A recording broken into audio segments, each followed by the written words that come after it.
Hey guys, Desolate Magic here, and the entire internet lost their minds over something written on ICv2 yesterday. Whatever that is, I kid you not, I have never been to or heard of this website, so must not be very big, just saying. So they had the amazing release, I guess, or leak, I don't know what the hell this is, of the Theros box art, which I think up until now we haven't seen. Of course, this is the worst possible picture of it, so that's nice. I don't know where they got this, though. I legit don't. I might have to check my normal sources, but I don't think these were public yet, so I think this is the first we're seeing of it. So I do wonder who that is on the front. We're going to find out in Photoshop pretty shortly, but there's only so much resolution there, just saying. But it'll probably look pretty funny if I stretch it, so of course I'm going to do it. But besides that, this entire article is literally nothing except for one giant mistake they made, which is hilarious. So I could have told you every word of this without even getting it from Wizards just by guessing. So they're like, oh, Wizards of the Coast revealed the first details on the product line for Theros Beyond Death, which will be released on January 24th, 2020. By the way, it will be the first Magic the Gathering standard set of 2020. Yeah, I guessed that when you said January 24th, 2020. Like, this is such a just repetitive, fluffed, nonsense, garbage article. And apparently the reporter, specifically Jeffrey Dome Sanchez, I guess, who wrote this just couldn't even be bothered to get like the numbers right. They claim it was a typo, but the math of it means it would be like a double offsetting typo that still adds up correctly. So I think they either did this on purpose or they're just that careless and don't check their shit. So either way, pretty funny. So I mean, this is like, oh, you're gonna have a collector booster, great. So that bullshit's coming back.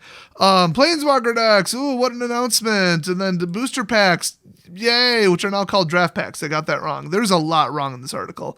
Then they got the bundles, the pre-release kits. Yay, it's not called a pack, it's called a kit. Then we got the theme booster. Those are stupid and should go away. Oh, the deck builders toolkit. End of article. Wow. Just shocking revelations. But right about here is where I want to focus, okay? These standard booster packs, they're not called draft packs, come with 15 cards of different rarities, and then they just put corrected as of October 23rd, 2019 at 9:32 a.m. because, oh, they heard about this.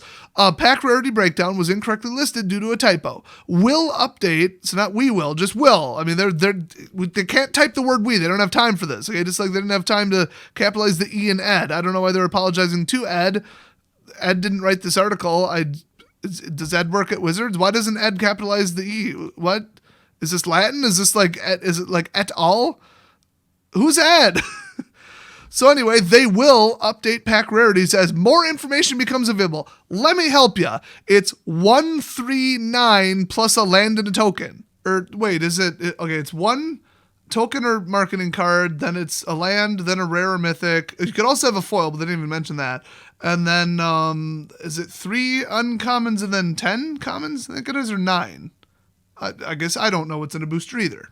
What they wrote, and this is where it gets hilarious, is these standard booster packs come with 15 cards of different rarities, a mythic rare or rare, 4 uncommons, 8 commons, a land, and a token. Displays of boosters come with 36 packs. By the way, nobody calls it displays except for the distributors.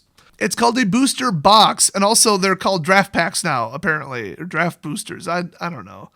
Nobody knows. Anyway, that was a hilarious typo. I really think that they did it just to gather attention, even though it's negative attention, because then they'd be like, oh, well, they covered this in an article. That was a big announcement. Oh, cool. And then let's see what else they got there. Oh, the banning of Field of the Dead. So like, we cover card games. Yay. So even though we got this drastically wrong due to allegedly 2 typos, you should come back and view our articles. Either that or they're just so freaking incompetent they don't know what comes in a booster, despite doing news on card games.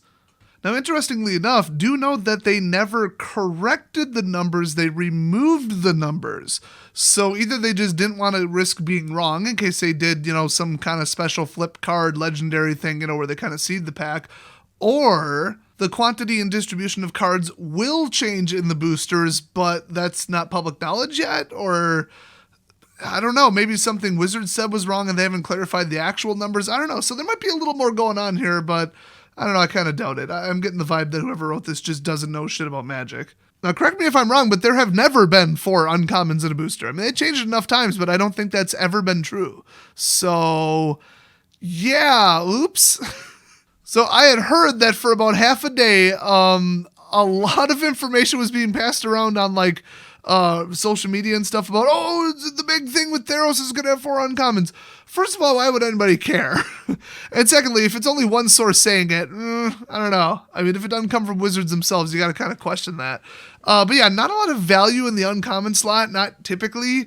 So, I mean, what are you making an extra 5-10 cents by them doing this? Like, not really. Not even on a buy list usually, where the price is usually 0. So, plus that would really throw off draft. So I don't think they would ever do that. What they should do is dump this collector booster horse shit and give us what we always wanted. A booster pack with multiple rares, and then the entire rest of the pack is uncommons, and I think there was a guaranteed foil. And I'm saying this because they did this at one point, really recently. I don't remember what set, but they did it.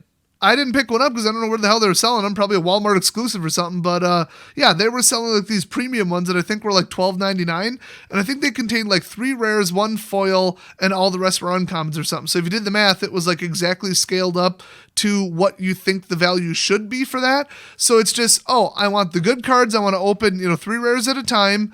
And I don't want mountains of commons. And that was such a good idea because stores are still going to come up with, thousands of commons.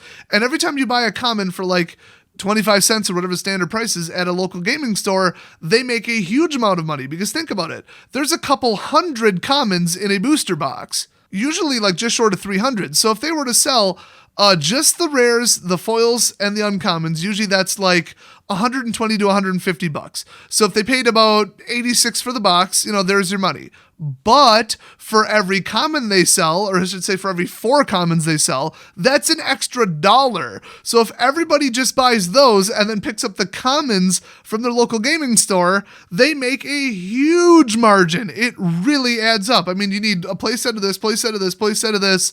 There's an extra $3 if everybody does that. I mean, booster boxes could go up to like an enormous profit margin. So I thought that was a wonderful idea.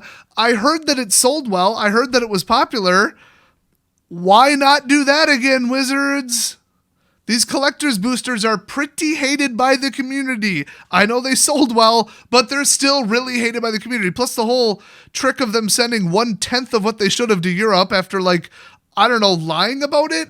Still don't know what happened with that, but it was a disaster. It was a worldwide disaster. And those packs being worth somewhere between $1 and like $200, that's just straight gambling, okay? That is way too high of a variance. That's ridiculous, honestly. So the fact that they're doing that again is really crap. And if there's really one takeaway to take from this god-awful article written by clearly a complete idiot, that would be it, that they're doing this crap again. So that's a shame. But yeah, I just thought it would be funny to cover this massive screw up that was either purposeful or just blatant incompetence and lack of any basic knowledge about Magic, which is funny because they're reporting on it. I just found that very ironic. But yeah, if you see that floating around, just wanted to correct that. No, it is not going to have 4 uncommons. The funny thing is they said they're doing a correction. They never put what's in there. They're like, no, we'll update it as more information becomes available. I mean, okay, if there was like 2-sided cards or something, it won't quite be whatever I just said, 1, 3, 9, 1, 1, whatever the arrangement of a pack is. Technically 1, 1, 1, whatever. But yeah, I guess we don't know that yet, or they're just retracting the whole thing because they don't know what the hell is going on. But I just found this pretty funny. So, oh yeah, I forgot. Let's check out what the heck this looks like. So, you go to, I think distort is what I want. Yeah, there we go. Okay, let's try to fix this here. Be a lot easier if it was originally a square. Yeah, that's about where we're gonna get there. So it's Queen Elizabeth from England. Oh wait, I forgot. I got to use the CSI Magic Zoom and Enhance. Wait. Whoa! Look at that. That's amazing. Thanks, Movie Magic and leaks on the internet. So I guess that's supposed to be frumpy, old, ugly-looking neo-feminist bullshit Elspeth. So, cool. I'll see you guys next video.